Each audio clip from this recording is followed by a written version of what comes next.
Hi, this is video number 3 for poetry. Miss Seglin here. And I wanted to talk a little bit about applying the Big Six to an actual poem, to analyzing it. So the poem that I picked is Annabel Lee. And I already started to annotate a little bit. But really the first thing I want to do when I'm analyzing a poem is obviously to read the poem. Okay, you want to try to read it aloud and try to read it multiple times. Okay, so maybe I want to read it, the first time out loud, the second, maybe third time silently. So I will read this and then we'll get to analyzing it. Annabel Lee, and the author is Edgar Allan Poe. It was many and many a year ago, in a kingdom by the sea, that a maiden there lived whom you may know by the name of Annabel Lee. And this maiden she lived with no other thought than to love and be loved by me. I was a child and she was a child in this kingdom by the sea. But we loved with the love that was more than love, I and my Annabel Lee, with the love that the winged seraphs of heaven coveted her and me. And this was the reason that long ago in this kingdom by the sea, a wind blew out of a cloud, chilling my beautiful Annabel Lee, so that her high-born kinsman came and bore her away from me, to shut her up in a sepulchre in this kingdom by the sea. The angels, not half so happy in heaven, went envying her and me. Yes, this was the reason, as all men know in this kingdom by the sea, that the wind came out of the cloud by night, chilling and killing my Annabel Lee. But our love, it was stronger by far than the love of those who were older than we, of many far wiser than we, and neither the angels in heaven above, nor the demons down under the sea, can ever dissever my soul from the soul of the beautiful Annabel Lee. For the moon never beams without bringing me dreams of the beautiful Annabel Lee, and the stars never rise, but I feel the bright eyes of the beautiful Annabel Lee. And so all the night tide I lie down by the side of my darling, my life and my bride, in the sepulchre there by the sea, in her tomb by the sounding sea. Okay, so I'm going to flip back to the Big Six, and I'm going to start with the title. Now, again, I can jump around anywhere in the poem that I want, but in this case, I'm going to start in the title. Okay, so Annabel Lee, and I would assume that's a name, and I've already gone ahead and highlighted where the poem is. Okay, is it a line in the poem? What does it highlight? Well, it's telling me that the name of this title character is very important. And just another thing I wanted to mention, when we talk about poetry, we don't talk about paragraphs, we talk about stanzas. So when there's a break, I like to make each stanza almost like that. And then sometimes I go through and I number all of the lines. So sometimes they do it by 5, sometimes they do it by 10s. It just makes the poem a little bit easier to talk about, okay? And you don't necessarily have to do it. It just depends on, sometimes how long the poem is and if you're looking for a specific line. Okay, so the next thing I'm going to do, I do like to go through and paraphrase, put the poem in my own words, see what images stand out, what is the story of the poem. Now, I'm going to do this, and please remember, I've read this poem many, many, many times. I've, thought about it, analyzed it, taught it, so what I'm doing, has been, years of practice. So one thing about this poem that I really notice is there's a lot of repetition. Okay? And I know when something's repeated, it's important. Okay? So that tells me the name Annabel Lee is very important. Another thing that I notice about this poem is some of the language it was many, many a year ago in a kingdom by the sea. When I hear the word kingdom, I think maybe of fairy. That's an I. Let me read there. Fairy tales.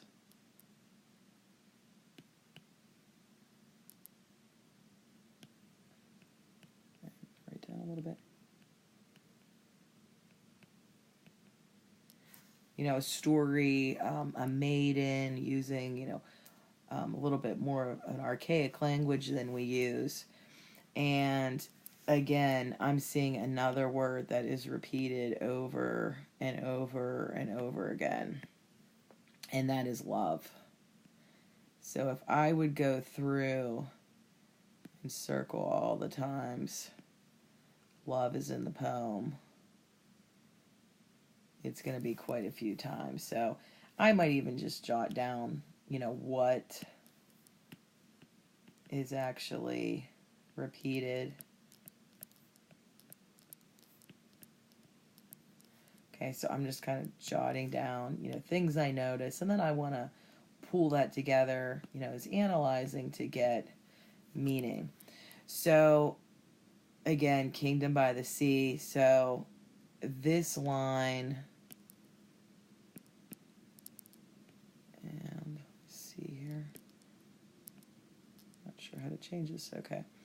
So, I'm going to highlight Kingdom by the Sea right there. That's repetition.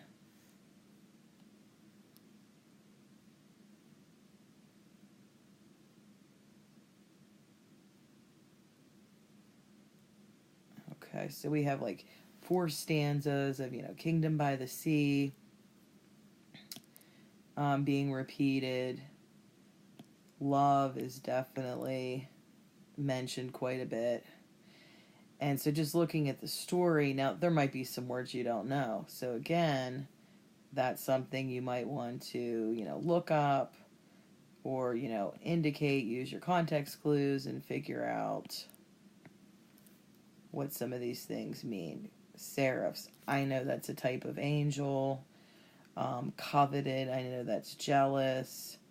Highborn kinsmen, those are her wealthy relatives. Bore her away from me and shut her up in a sepulcher. I know sepulcher is a tomb. So think about, you know, who goes in a tomb, you know, the dead. So that tells us she's dead. And again, I'm just noticing Kingdom by the Sea is repeated again. And, you know, I'm going back and forth. I'm jumping around. I'm, you know, noticing things, other things I might be a little confused about, and that's okay. That's why we go back and reread. You know, and this is kind of odd. So the wealthy relatives come, take her away from me. Now, if I flip back to this, do this step now, the speaker, who's me? Okay? So I might, you know, want to know, you know, who's telling the story. You know, I might even write, who is me? Okay? I can't necessarily always assume it's Edgar Allan Poe, though if you know a little bit about Edgar Allan Poe's life, you might definitely think, you know, it is him and his wife, Virginia Clem, who died very young. Okay, but if you don't know that, you would not mention that. Okay, the angel's not so happy in heaven. Now, this is kind of strange. You know, he's mentioning these angels. The reason she died is because they were so happy that the angels were jealous and they gave her a chill. So I'm thinking maybe she, you know, died of a fever, you know, but the reason's kind of strange. It's envy. And then in stanza 5, however, their love overcomes death. Okay? For our love It was stronger than the love of those who were older than me, of many wiser than me. And then right here, it looks like the speaker is saying their love is so strong that even death cannot stop this love. And then when the moon never beams without bringing me dreams of the beautiful Annabel Lee. So every night as the stars rise, he feels the bright eyes. So I want to think, who has bright eyes? Well, I would think it's someone alive. So I'm thinking right there that the speaker is dreaming that she's alive every night, although she is dead. And I lie down by the side of my darling, my life and my bride, in the sepulchre or tomb, there by the sea, in her tomb by the sounding sea. So right there, that tells me is that every night he sleeps by her tomb and dreams that she is alive. Okay, so that's a lot, there's a lot going on here, but again, that's how I would go through and paraphrase it. Where does it turn or shift for number 4? Well, I would say when she died. Okay, so right here, this looks like the shift. Okay, where she dies. The theme. When I'm looking for theme, universal ideas, the tone, the imagery. Well, the tone is very sad. The mood is sad. Bittersweet. When I'm looking for theme too, I want to look at themes that are repeated. So, obviously I see love. So, to me, a theme that jumps out is that love can overcome death. Or, when you love somebody and it's strong, you don't give up. Something like that, I believe, would be the theme. And then more tools, if I want to go in deeper and look at poetic devices, at metaphors, similes, and being her and me. I'm seeing a lot of imagery, okay? And if you can look in this background picture, you have this kind of castle by the sea and this, woman here. That really is the imagery that comes up. And, we have a lot of repetition. We have the language. The actual sound of the poem, the rhythm, how it goes, up and down, stressed and unstressed, actually mimics the tide. So if you reread it and listen, it almost sounds like waves coming in and out. So let me just read this. For the moon never beams without bringing me dreams of the beautiful Annabel Lee. And the stars never rise, but I feel the bright eyes of the beautiful Annabel Lee. And so all the night tide I lay down by the side of my darling, my life and my bride, in the sepulchre here by the sea, in her tomb by the sounding sea. So to me, the sound sounds like the waves, the waves of the sea that she's buried by in the kingdom that they lived in. Okay, so that's just one way to analyze it. Somebody else might analyze it, differently. But that's the meaning I get from the poem. When I'm going through that big 6, there's a lot more in the poem to talk about. One thing that also stands out in this poem is the rhyme, okay? There's internal rhyme, there's end rhyme. So when I'm looking at end rhyme, I'm looking at the end. C rhymes with Lee. C, Lee, C, me, C. However, in this poem, there is also internal rhyme. So that's something that is in the poem, That's also something to look with. Okay, to look at. Again, more imagery, demons, angels, to sever my soul.